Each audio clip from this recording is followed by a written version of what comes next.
Nú ríkisstjórnin einhvern veginn að það einhvern veginn, hún ber það með sér að hún vil hækka skatta í staðis að reyna að láta atvinnulífið verður að fá meira frelsi. Það væri þá frekar en að lækka skatta á atvinnulífið til þess að svona koma því kannski frekar í gang.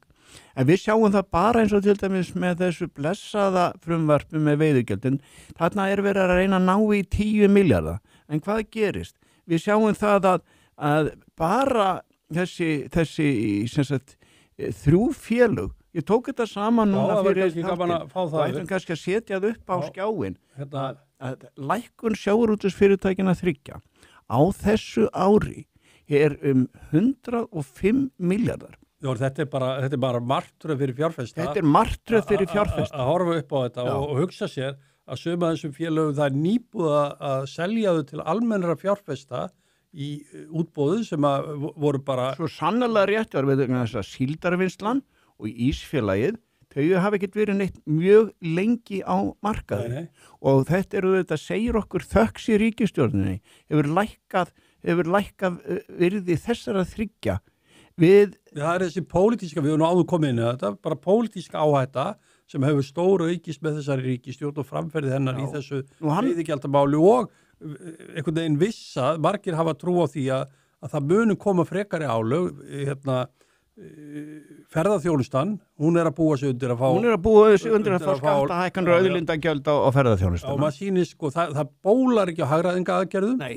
Þannig að það er alveg augljóst að fjárlaga áætlunin ekki að standast. Hún öll í mínus, hann birtist í núna í Mogganum í morgun að þar var hann að fara yfir þetta hann Guðlaugur Þór Þórðarsson. Já. Ég get ekki betur séð heldur en að það bara ríkisstjórn verður bara rekið með halla áfram. Þessi ríkisstjórn bara ekki búin að ná neinu trausti hjá atvinnulífinu eða því viðskiptalífi sem að horfið til, svo við horfum til kaupallarinnar. Þannig að ég held að ríkisstjórnin ætti núna í aðdraganda nú að vera að undirbúa næstu fjárlög.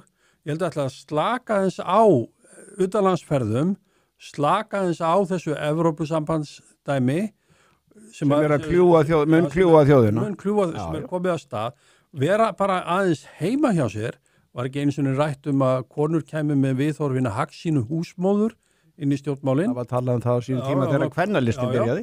Væri ekki ráð að fara nú bara að horfa á hvað að gerast á heimilinu í Íslandi og við þurfum bara virkilega á því að halda að styrkja, það margt gott og traust í íslensku atvinnulífi og áhugaverð tækifæri sem við sjáum.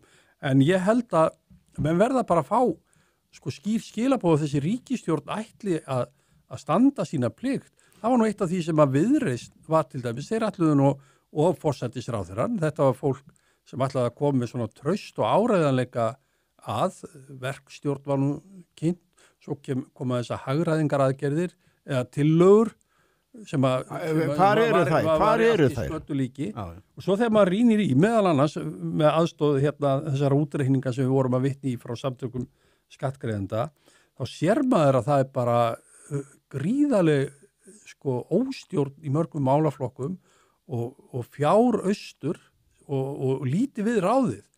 Og samt hefur það nú verið þannig að flokkum fólksins sem var nú beilinnis inni bara til þess að auka útgjöld og óskiljuvirkni, þeir hafa nú ekki enn fengið sín lofvörð afgreidd. Þannig að þegar ef við erum að fara inn í haustþing þar sem ánum að fara eitthvað að standa við eitthvað af því sem að flokkum fólksins var að biðja að þá held ég að menn bara vissi endalega trú á þessi ríkisstjórn sé hafi burði að vilja eða getu til að gera eitthvað til að styrkja atvinnulíf í landinu. Þetta skattahækkunar ríkisstjórn og það verður að segjast eins og að það sennilega bara mikið af núna alþingismönnum sem að koma ekki og eiga ekki rætur í atvinnulífinu. Það nú til dæmis verið að gagnrýna það eru menn sem hafa átt fé í hlutabréfum og eiga og hafa komið úr atvinnulífinu, það verið að hnekkja á þeim og það verið að tala þá niður að það sé eitthvað óeðlilegt við þeir eigi eitthvað fé, það þykir orðið mjög slæmt. Mér finnst andrúmsloftið vera svolítið eitrað. Vegna þess að ef við tökum bara þetta sem dæmi, að nú hafa virði þessara 3 sjávarútvegsfyrirtækja lækkað 105 milljarða. Því var spáð strax í febrúar þegar veiðigjöldin komið fram að þessi 3 félög myndu svona lækka 63 til 70 milljarða. Staðreyndin svo, eins og þú segir með markaðinn, hann hefur tekið þessu verð. Hverjir hafa tapað? Það ekki bara þessar 4 fjölskyldur eða 5 sem að Kristrún Frostadóttir sagði í Kastljósi að þetta væri nú veiðigjöldin væri beinlega sett til höfus þessum fjölskyldum.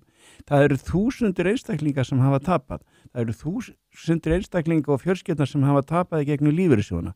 Það eru þúsundir fjölskyldnar sem að tapa í gegnum minni getu sveitarfélagana.